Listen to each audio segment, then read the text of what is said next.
Today, we are in a Chinese city you won't find on most tourist maps to explore a cuisine you've probably never heard of.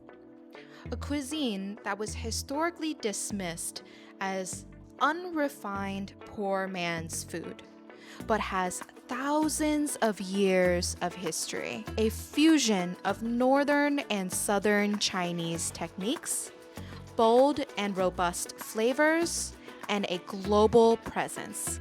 In this video, we will explore Meizhou, located in China's Guangdong Province, to try Hakka cuisine in the world's Hakka capital. And then we will bring you to Malaysia to try even more Hakka food. If you love food, culture, and history, subscribe to our channel and comment below with your thoughts. We would love to hear from Hakkas from around the world. Hello, Good morning. Good morning from the Hakka capital of the world, Meizhou. If you haven't heard the term Hakka before, the Hakkas are a subgroup of the Chinese Han ethnicity, mainly living in the mountainous areas of Guangdong Province, Fujian Province, and parts of Jiangxi Province. Now, the interesting thing about the Hakkas is Hakka, written in Chinese characters in Mandarin, is pronounced kejia, which means guest people. And the term originates because the ancestors of the Hakkas actually moved from the north, so their ancestors came from Henan, Shandong, Anhui provinces about 1,000 years ago. So think about the time of the Middle Ages, right? So there were a lot of war and famine or whatever reason, and their ancestors were really resilient. They're like, you know what, we're not going to stay here and starve. We're going to look for greener pastures. So they came here, but they also brought their unique traditional customs from the north, and those customs kind of infused with traditions in the south. One of the things that's very characteristic about northern China is wheat-based products, hantou and jiaozi, dumplings, wheat noodles as well. We've been in the south for so long, right, in Guangdong Province and the Chaoshan region as well, and usually people have like rice rolls, rice noodles, so the first time we're seeing wheat noodles. These are Hakka Yanmian. Marinated noodles, and it comes with a side of their typical one is called sanqidi, which is different parts of pork with pork offal, all sorts of pork. They're very thrifty people, the Hakka, so they use every part of the meat, and then we also order beef as well. So, it's funny. It reminds me of in mian. Fujian we have mian. So let's see.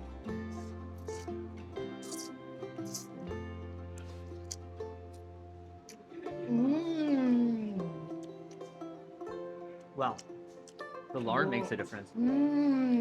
Lard, a little bit of soy sauce. Are you supposed to pour? Maybe you're supposed to pour a little bit of chili sauce. Yeah. There's chili sauce right here. The soy sauce chili mixture. Ooh, it is powerful. The chili soy sauce actually works really well. Oh wow. Oh my god, it's so clear and so good. Really? Yeah. Is it like a Cantonese broth or no? No, I can't quite describe it. It has more of the veggie taste, like a veggie broth.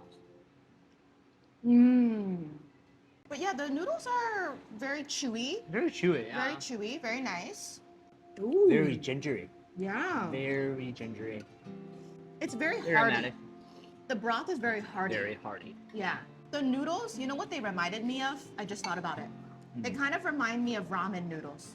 They do, actually. Right? Mm-hmm. They literally taste like Japanese ramen noodles, but I mean, the broth and the noodles are separate. Controversial here. I'm going to put it right in here. Yeah, I kind of want to combine the broth. It works. It works? Okay. Sorry, any Hakka people, for eating this wrong. These Hakka noodles are so delicious. You may be able to find them in places that you wouldn't expect. Starting in the 1800s, Hakkas boarded ships that took them to the Han River, passing by Chaozhou and Shantou port before embarking on a months-long journey to find work in Indonesia, Malaysia, Singapore, Vietnam, Thailand, India, and many more countries. They brought Hakka food to their new homelands. Here are some examples of Hakka noodles in Southeast and South Asia. Have you tried Hakka noodles in any of these places before? Let us know what your country's rendition of Hakka noodles tastes like.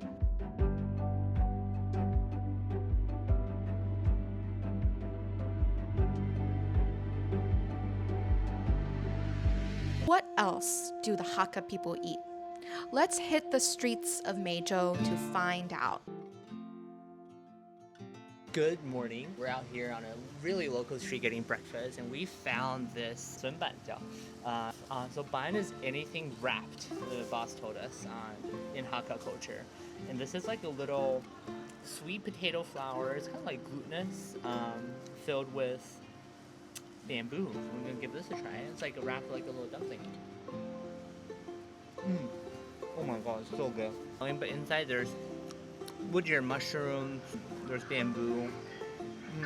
Very flavorful. This is very, I think they try to make it so the starch content is lower, so it tastes more like a dumpling. It's not like overly glutinous. The outer shell is very chewy. It reminds me of the texture of tapioca. This is a really healthy breakfast, actually. The Hakka people miss dumplings so much that anything that can be made into something that looks like a dumpling, it was made into. And this one is green and it has douxia inside, which is red bean. Oh my god. Hands down, the best mochi I had because the outside so glutinous, so soft. And I think the outside they infuse it with some sort of herbs. And the red bean paste is not dry at all. It's so sweet and so good. The flavor of the outside is a little bit herbally, a little bit of like a matcha flavor. And she said his flavor was ai, which is mugwort.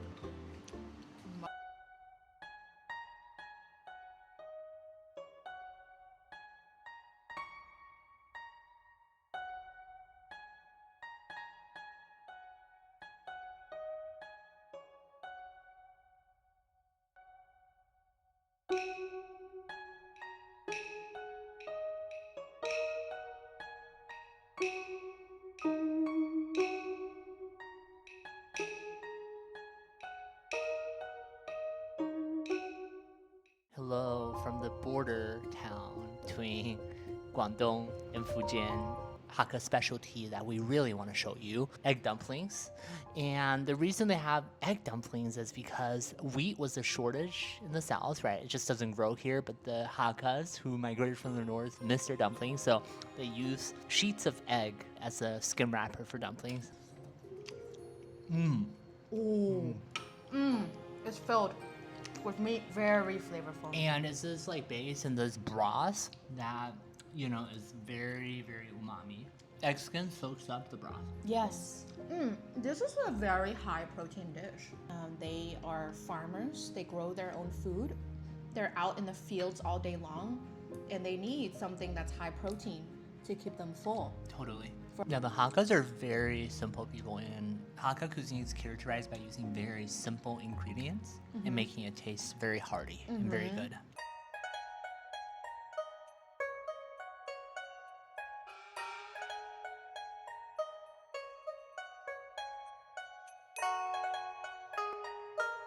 Good evening from Meizhou, the Hakka capital of the world. Today we came to a slightly more upgraded, beautiful, to like a Hakka mansion. So we're gonna, treat ourselves to a little date night. Our food has now arrived. Look at this. I'm gonna try the tofu first. Try the This is a tofu? very, very humble dish. We actually had it. Actually, they have this in Vietnam. Do you remember? Yes! Yeah. Oh my It's like a very common dish. I didn't know it was Hakka influence. So, as you see, like the little piece of like pork in the middle is kind of like a dumpling. Well, the origin of this dish is because the Hakkas originally migrated from northern China, and in northern China they love their dumplings. But when they moved to the south initially, back then transportation network wasn't that great, so they missed stuffing their, meat into something. So they came up with stuffed tofu, stuffed eggplant, stuffed bitter melon, and they also made those rice dumplings as well, which is also really good. And egg dumplings too. Cheers.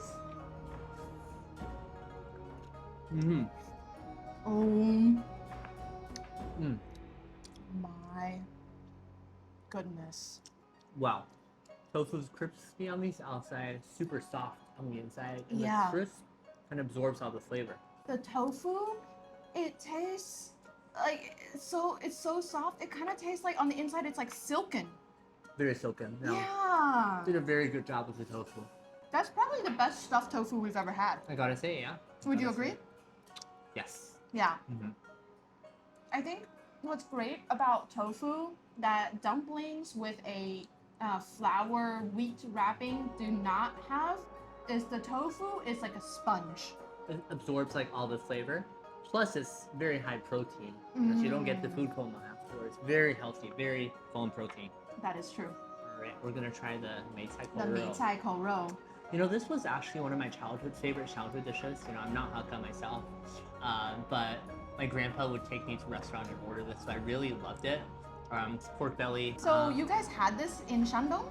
We had this in Shandong at a fancy restaurant, and my grandparents would tell me this is a Shanghainese dish. So actually, if you go to a lot of Shanghainese restaurants, they have this on the menus. And to this day, you know, I thought it was a Shanghainese dish until a few days ago. And now it makes sense, right? This vegetable is called a Meicai, and we're in Meizhou right now. Oh, it's the same Mei. It's the same Mei. Oh. Plums, right? Plums. Plum veggies is actually green mustard leaves that are fermented and dried. That is...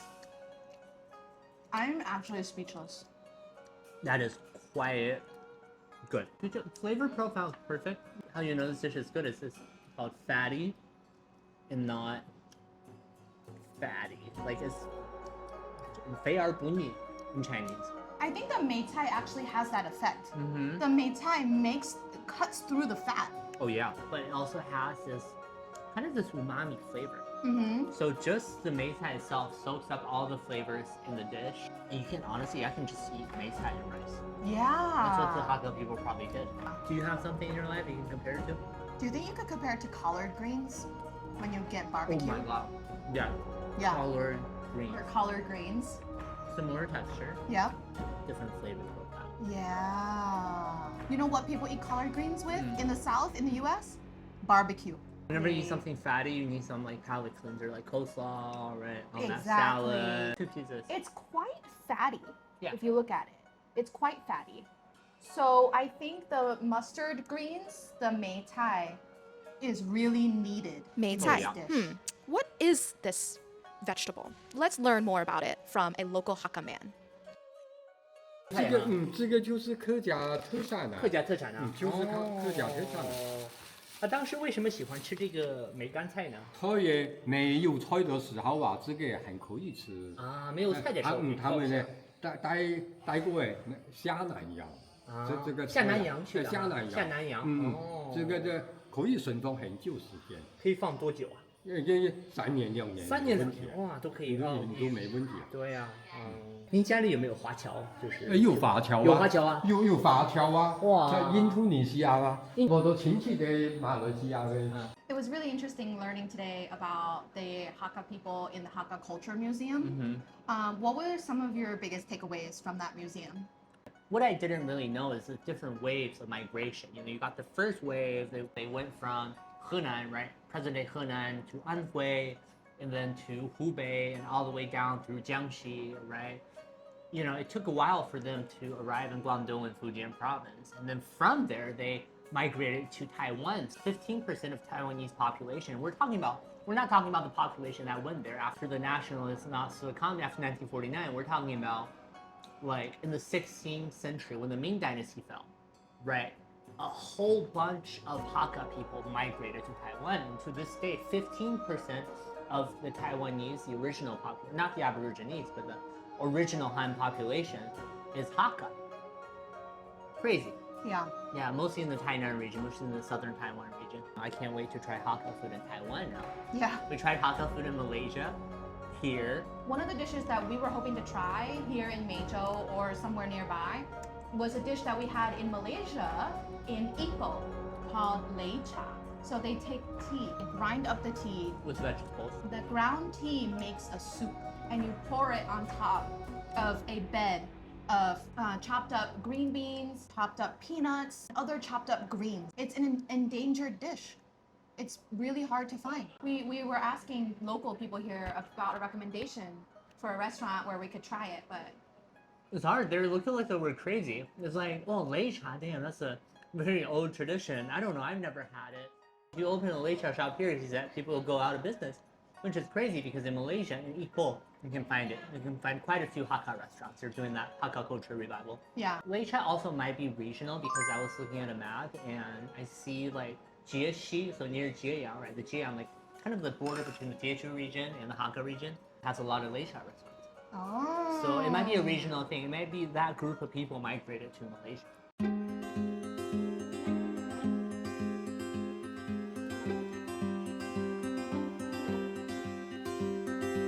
So Ipoh is a very important city for the Hakka immigrant community. They were the forefathers of the, who came here during the tin boom. A lot of them worked in the tin plantations, and with them, obviously, they brought the unique Hakka style cuisine.